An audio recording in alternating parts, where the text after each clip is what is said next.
If your idea of evolution is only to the extent that Charles Darwin endorsed it, that is, your spine got little shorter. You know, it used to be long and hanging out.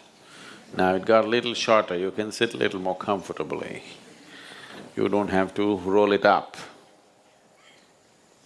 If that is all, is the idea of evolution, that's one way to live. Little better than a monkey,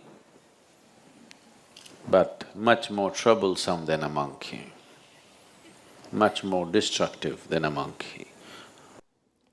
Evolution and history, looked at from a materialistic perspective, is ultimately a depressing and pessimistic view of reality, right?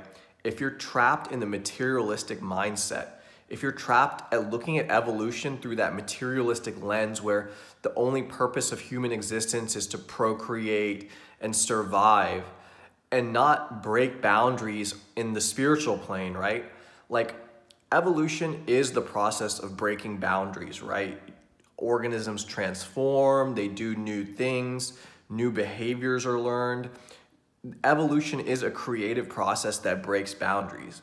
The only thing is, when it comes to humanity, that process has been interiorized or internalized, and the boundaries we're breaking are now spiritual boundaries or the boundaries of consciousness, right? The oneness that you experience when you really tap into the essence of the universe, right? That non-dualistic consciousness, that one that has no second, right? That oneness is the purpose of evolution. It's the purpose of history. And if we're gonna figure out all of the problems that are plaguing our civilization right now, oneness is the solution. And I'm not just talking about oneness as an idea or a concept. I'm talking about oneness as a profound realization, a profound evolutionary leap in the consciousness of humanity. And perhaps you could look at that from a materialistic perspective, right? And say maybe the next shift, right? Like the shift from monkey to man was an intellectual shift. Well, now the shift from man to Buddha or man to the spiritual civilization is also is not a shift in intelligence, but it's a shift in the very fabric of consciousness and the very the realization that you are consciousness.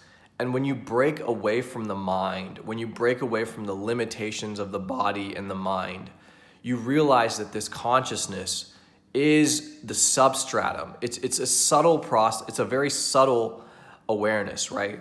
As you detach from the mind, as you detach from your thoughts, you realize that consciousness is very subtle. And the more subtle you become, you eventually realize your oneness with everything, or your intimate connection that you have with everything. And spiritual practice, or sadhana, as it's called in India, is the process of aligning your energies with that oneness, right? Your whole body needs to vibrate with the oneness, not just conceptually or even in the head. Your whole energy, your whole life process needs to vibrate with the oneness. Have a good day, guys.